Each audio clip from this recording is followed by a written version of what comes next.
Welcome to the Plato Paradigm, a paradigm shift in reading Plato's dialogues. Episode 212, Lysis 207e to 208d. Lysis has just said that he is beaten and restricted by his parents and cannot do what he desires to do. Socrates acts shocked. Pos leges. How do you say? What do you mean? Endigo, I said.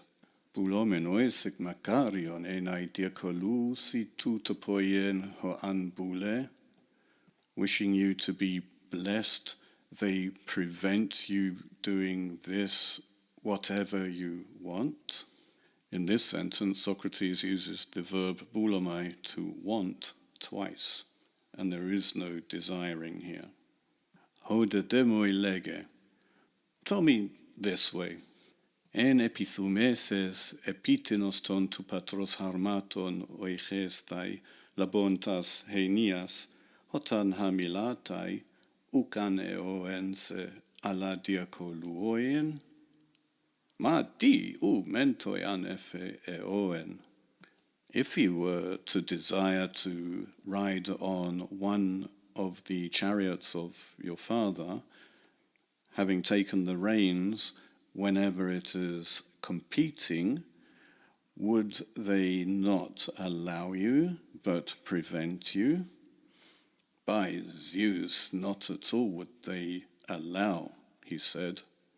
We can assume Socrates will have a few examples. This is what he does in induction. And it's interesting that he has started with a very dangerous example. Riding a chariot without knowing how to ride a chariot in a competition is a very dangerous thing to do. And we are supposedly already on the side of the parents who restrict Lysis. Lysis doesn't seem to be that rebellious anyway, but even if he were to be rebellious, even he would be able to see that in some cases at least, the parents are justified in restricting behavior, in restricting desires. In other words, in an area where Lysis is not a sophos, he is not an expert, the parents are just, not only justified, they are just in restricting his involvement in that techne. Techne is not simply an art or craft, it is the application of a body of knowledge in practice. Allah tina men, but whom then? In other words, whom do they allow to ride the chariots in a competition? Estintis heniochos paratu patros misthon feron. There is a charioteer receiving a wage from the father. This is to be expected. A sophos, an expert at a techne, receives a wage for performing that techne. Socrates still acts surprised. Pos leges, misthoto malon epitrepusin eisoi poien hotian bule tai peritus hippus, kai proseti autu tutu argurion telusin. Ala timen efe. How do you mean? Do they prefer to allow, to entrust to a wage earner, a salaried man, more than you, to do whatever he wants with regard to the horses? And in addition, for this very thing, they pay money? Well, what else? He said. At this point, Lysis doesn't seem to see that restricting the desires of someone is obvious in practice. He seems to accept that he shouldn't ride a chariot in a competition, no matter how much he desires to do it, while the person who does ride the chariot is paid to do it. He's paid to do it because he is an expert at what he does. He knows what he's doing. he has Sophia. But I suppose they entrust you with controlling the mule team, and they would allow you, if you wanted, to take a whip and beat them. That is, beat the mule team, not the parents. Pothenedhos eoen. As if they'd allow that, he said, Tide endigo udeni existin autus typten? Kai male efe to orescomo. What, I said, is it possible for no one to beat them? Very much so, he said, it's possible for the mule driver. Dulo onti e Eleuthero. Dulo efe. Him being a slave or a free man? A slave, he said. In the first example, the person referred to Lysis in chariot racing is a professional charioteer. He gets paid for his services. In this second example, the mule driver is a slave, but he still knows his business. Kai doulon hos eoiken he guntai peripleonos e seton hyon, kai epitrepus ita heauton malon esoi, kai eosin poien hoti buletai, sede diakolusi.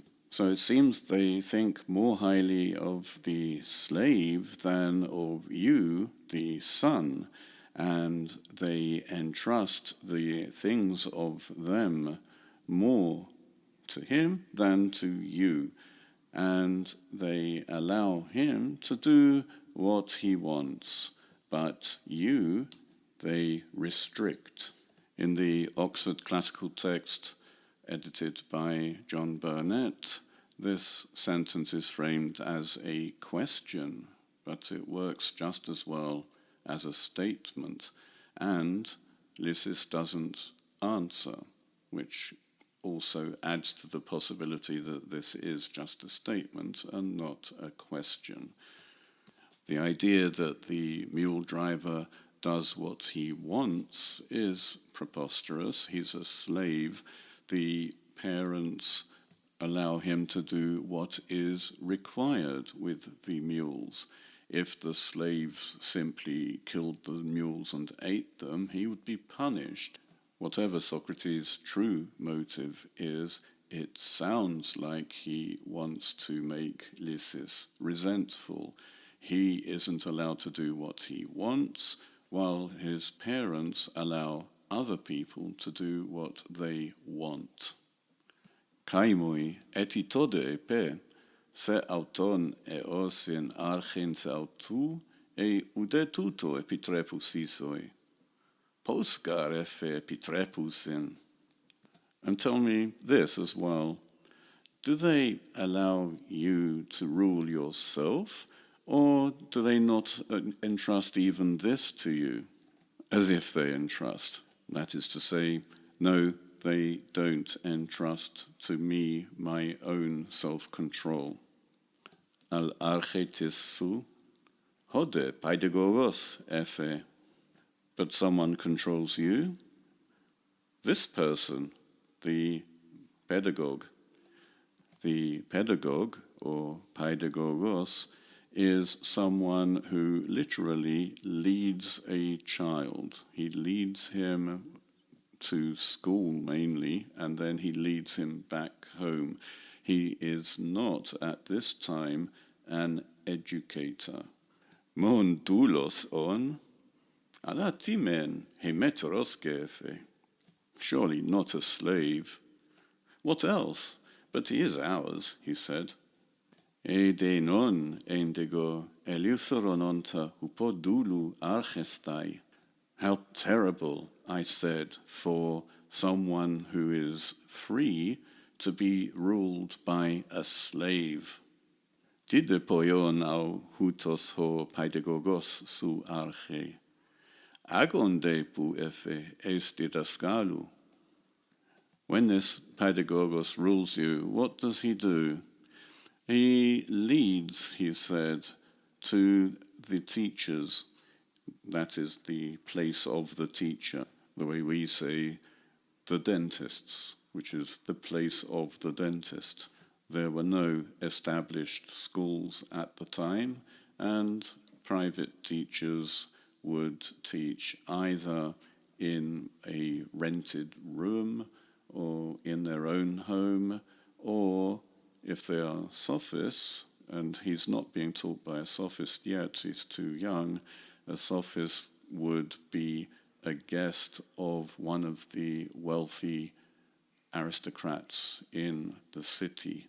Conspicuous consumption is a way to show status, and people would be impressed were you to have a sophist or two, or even three, as we see in a dialogue of Plato, Protagoras, where they are each with their own group of pupils in the courtyard of Callias, the aristocrat. Lysis, being a boy of 12 or 13, is still underage and is going to a didaskalos, a teacher of basic education. Mon me kai hutoi su archusin hoi didaskaloi. Pantos tepu. Surely they don't also rule you, the teachers? Absolutely they do. Pampolus arasoi despotas kai archontas hekon ho pater ephistesin. So the Father has willingly imposed on you very many masters and rulers. Actually, so far, the only rulers of Lysis are the teachers and the paidagogos. All the other people mentioned are technitai, craftsmen, artsmen, people with a profession. The charioteer knows how to ride a chariot and even more how to win a chariot race. The muleteer knows at least how to drive mules. Lysis can only blame them if at all. He hasn't actually blamed anybody, but if he wanted to blame them, he could say that they prevent him from doing what he wishes. If he actually wished to ride a chariot in a race or drive mules, it's only the others who actually rule him, tell him what to do, especially the teachers. The paidagogos is a slave, which is probably the worst insult you could hurl at a young aristocrat, that he is ruled by a slave.